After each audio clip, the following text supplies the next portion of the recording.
How to take down an internet legend. 12 minutes. This has 202,000 views. I want to know about this. What's going on here? Over the past few... Today we'll learn about the fallout of H Bomber Guy's newest video. Let's see what he did. I don't know. Over the past few days, a large part of the online conversation has revolved around the YouTuber Harry Brewis, better known as H Bomber Guy, following the publication of his video, Plagiarism and YouTube. This is not a new phenomenon. Harry has developed a reputation over the years for crafting in-depth, long-form video essays that usually start a discussion on the rare occasion that he releases one. That being said though, this situation is different. While most of his prior videos have revolved around political topics or reviews of pop culture properties, this latest upload directly targets many of H Bomber Guy's fellow creators in order to accuse them of plagiarism. His multiple examples include YouTubers such as the Angry Video Game Nerd, Illuminati, and the video's main subject, James Somerton. But perhaps the creator called out by Harry who is currently receiving the greatest amount of scrutiny is the Internet Historian. You see, in September of 2022, he uploaded a very well-received video titled Man in Cave, recounting the true story of Floyd Collins. Despite racking up millions of views and thousands of positive comments, the upload was oddly struck down by a copyright claim a few months later in March of 2023. As a person known for keeping his cards close to his chest to the point people don't know his real name, Internet Historian himself was very tight-lipped about the details surrounding this takedown, simply posting on Twitter, Man in Cave got claimed. No fret, but have to make a few changes before can re-upload, so it'll take a couple of weeks. On YouTube, creators are constantly fighting against companies abusing the copyright system for their own benefits, and many of IH's followers assumed this was just another instance of that and rallied their support behind him. In May, Historian uploaded a new version of Man in Cave, although it was quickly set to private. When asked why on Reddit, the YouTuber stated it was due to complications. The video came back up a couple of months after that, and remains public to this day.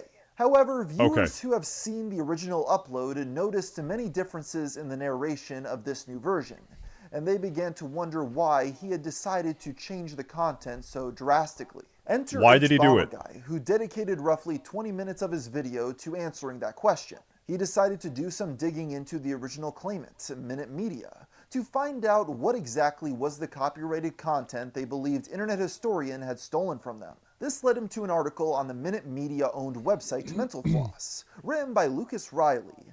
It too told the story of Floyd Collins. Now, the fact that two different people decided to talk about the same topic obviously is not an example of plagiarism in and of itself. But Harry dove deep, noting that not only were the format and structure of Historian's video identical to Riley's article, but he also pointed out multiple instances in which Man in Cave copied Mental Floss's word for word. It makes the unique choice of covering the events hour by hour. Honestly, I didn't even know this was copyright. I didn't even know that you couldn't like read an article and then upload your reading of the article to YouTube. I didn't know that was infringing anyone's rights. I had no idea. In fact, it might not be. Maybe it's not. He didn't give him credit. I don't know that he needs to. Do you have to cite it? I don't even know if you do. I don't know. Oh, he didn't. He did not just... Floyd tried to breathe calmly. His left arm was pinned underneath his torso, his right wedged by the rock ceiling above. Throughout this expose, H Bomber Guy made many references to older Internet Historian videos which contained jokes he found distasteful. On top of that, Harry also implied that Internet Historian's fanbase was rife with anti-Semitic ideology. Some of them noticed Pro Sportority is based out of Israel and got anti-Semitic about it, but ironically, so it's fine.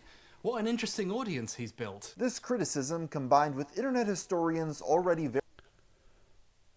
I don't know if it's his fault if his YouTube commenters or Twitter fans are posting that. Is that his fault? I don't really think so. Very large fan base caused this particular section of the video to dominate the online discourse. splitting opinions down the middle. In fact, it seems like this has overtaken the main plagiarism accusations in the minds of most internet users. While many people resented the implication that their favorite creator and their fan base were bigots, others believed that this had been obvious for a long time. As is usually the case, a dogpile on Twitter then occurred. The YouTuber Stop Skeletons from Fighting posted a tweet deriding IH for listing his birthday online as April 20th. The same... Okay, he did it. April 20th, 1989. So Hitler was born 100 years before this, on April 20th, 1889. Here's the deal, okay? Slow down. Here's the deal. This is something that probably 10, 15 years ago, when YouTube is in its infancy, this is just like a dumb internet meme, okay, that has aged poorly. Is it possible that this is just some dumb fucking joke that some young guy made in his late teens or early 20s when he made a YouTube channel, and then 15 years later, he just left it there, right? I don't think this is like that big of a deal. Day is Adolf Hitler. He was widely mocked for this though, as 420 has been a popular meme for years due to its association to marijuana. As many others have pointed out, these accusations have undermined the initial... Or what if 1989 is literally is the year Internet Historian was born, and then he did the marijuana meme? What if he did the marijuana meme for the year that he was born? If he was born in 1989, and then he did the marijuana meme on top, I don't know. Initial point of plagiarism, and have... Dude, what do you do? What do you do if your birthday is literally April 20th, 1988? God. What do you do about that? You're fucked. Bro, you're fucked. Shifted the discussion into a completely different direction. There's also the point that some have claimed Internet Historian had already sorted out the situation behind the scenes with the original creator of the article, although I've been unable to find evidence of this. But it has led some to believe Harry only mentioned the incident due to his own political bias. As of writing, Internet Historian has yet... What happened in 88? 88 is a Nazi dog whistle. The numbers 88 is like a Nazi thing. ...to issue a response on the matter, but the effects of Harry's video are still plain to see. Looking at his social blade, it appears as though he has lost roughly 50,000 subscribers since plagiarism on YouTube was released. This is the first time he has bled subs in his channel's history. But as I have already mentioned, Internet Historian was not the only subject of HBomberGuy's video. At a certain point, he took a brief look at drama YouTubers' coverage of Illuminati, with the most prominent creator targeted here being Boblax. If you want to see these extremely poor practices in action, you need only watch the videos about Illuminati. You know. You guys posting this? I think you're probably only saying this because you're saying what 88 means. So, in context, I'm going to give you the benefit of the doubt and assume that you're posting that to tell other people that's what this means because we're watching the video where we're talking about this. But still, you should not post that, okay? That's a bad look. Thank you. No. Drama YouTube. The worst part of YouTube. Koba says point of view, showing a picture of a man with a hatchet, who I assume is HBomberGuy, but I'm not too sure, to be honest. Harry accused them of simply regurgitating information spouted by other people in their videos without actually doing research for themselves, leading to incredibly samey, surface-level, and in some instances, misleading content. Boblax himself took issue with this, making the argument on Twitter that archiving public feuds was the entire point of his channel, and that his content didn't fit within the definition of plagiarism at all, because he credited where tweets that appear in his videos come from. With that being said, HBomberGuy does have a point that there are countless small drama channels that will milk controversy like this for all it's worth, making a slew of daily videos with minimal updates to desperately garner more ad revenue off a situation. This is toxic, but at the same time, I don't think enough people bring up that there's a bit of nuance within this conversation. While yes, HBomberGuy's uploads are incredibly well-crafted, long-form pieces of art that we should celebrate, At the same time, not every YouTuber has the luxury of having thousands of patrons and millions of loyal fans that allow them to spend a year crafting a single video. And also, not every single channel that posts multiple videos a week is making low-tier slop with no intrinsic value. Some people just want a YouTuber like Charlie or Muda to go to every day to get an explanation of the drama in their respective communities because they don't want to dig through primary sources themselves, and also don't want to wait a year for a well-formed retrospective on the events. I oftentimes will make videos such as this one where I give a quick rundown of a current subject with my added thoughts. But other times, I'm halfway through the video, and the only reason why people are saying Internet Historian is a Nazi is because his birthday on his YouTube channel, which is 15 years old, is 4/20/1989. Is that it? Is that the only reason that this guy's a Nazi? Let's find out. I spend 2 years making a 5-hour-long documentary on Chris Chan, so I can speak from experience that there is value in both types of content. But unfortunately, most YouTubers simply don't have the financial means to spend thousands of hours and thousands of dollars on a single upload, which is why they usually focus on small projects to spread out the monetary risk. The irony is not lost on me that I could be considered a drama channel, as I often make videos with the framing of the downfall of people like Illuminati. But to give myself some credit, I usually take it from the angle of how a creator failed from a business and PR standpoint, instead of degrading them as a human being. On a side note, while watching HBomberGuy's video, I realized I probably haven't been citing sources as well as I should either. So starting with this video onward, I will include a bibliography in the description. Because hey, I'm not a perfect person either. But getting back to the subject of Illuminati, I've actually noticed that in one specific instance, she very obviously took inspiration from one of our uploads, with even some of the visuals being suspiciously similar. Now, even though the thumbnails and visual styles are close, that in and of itself isn't proof of wrongdoing. In fact, while watching through the entire upload, most of her points and arguments are different from mine. The reason I'm bringing this up is that by her own standard that she applied to Legal Eagle, she had plagiarized someone else's work. But I still will give her the benefit of the doubt that it wasn't intentional on her part. While of course plagiarism is fundamentally wrong, I believe in many instances YouTubers aren't aware of it happening. It's very easy to hire a new writer for a project just for them to turn around and regurgitate a Wikipedia page instead of becoming well acquainted with the subject. At the end of the day, it's still a creator's fault if they allow a video to release in this form, but in many cases it can be chalked up to not properly vetting projects they assigned, rather than intentional theft. Okay, is he a Nazi or not? Is that it? On their part. With Illuminati posting over an hour of scripted content, I don't care about Illuminati. Quality has clearly been affected by quantity, and I do think that this is a major problem in the YouTube space, but I have hope that it will improve over time. Since the barrier to entry for this lower-end content has been exploited by thousands of content farms at this point, it is now being spammed out at an ever-increasing rate, and what was once novel is now seen as a blight to the YouTube viewer. I foresee in the upcoming years there will be a race to the bottom with surface-level video essay slop, with an ever-increasing appreciation for channels that only upload an occasional very well-curated video. Of course, there are aspects of Harry's video that everyone seems to be in agreement on. In this nearly 4-hour-long video essay, the latter half is dedicated to James Somerton, a creator who provides analysis on popular films and television shows from an LGBTQ perspective. Somerton has developed a respectable reputation over the years in gay circles due to his work, but that quickly changed when the HBomberGuy video hit subfeeds. Across 2 hours, Harry brings up countless examples of James taking the words of other writers verbatim and passing them off as his own. To make matters worse, YouTuber Todd in the Shadows posted his own video a day later. I actually had the idea. There are so many really cool books that no one's ever read before, like really very unpopular books, I guess. Books that aren't popular, that you could totally just read and rip off and upload as your own content on YouTube. Just paraphrase them and re-upload them because like no one's gonna fact check you because no one fucking reads books anymore, right? It'd be very easy to do that.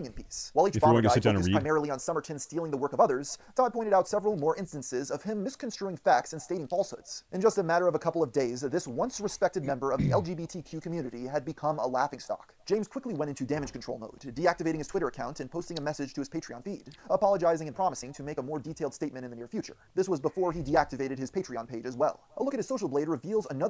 Okay, this is just some gay guy though, some guy who's making gay videos. That's cool. This has nothing to do with Internet Historian being a Nazi. What about... Okay, hold up. Is this it? Let me take a look at this. YouTube drama. Internet historian is a Nazi. Since H. Bomber Guy's video Plagiarism and YouTube, I've been compiling information regarding internet historians' plagiarism and ties to the alt-right. However, there is yet to be a post fully dedicated to the latter, documenting all of the strange and disturbing discoveries over the last several days. Dog whistle. In Bike Lock Fugitive of Berkeley at 055, an item description box from World of Warcraft displays the durability value of 14 out of 88. Okay, this is a link to the ADL website. I wanted to see the video, though. A World of Warcraft durability at 55 seconds in. April 55 seconds. 55 seconds. Lock plus.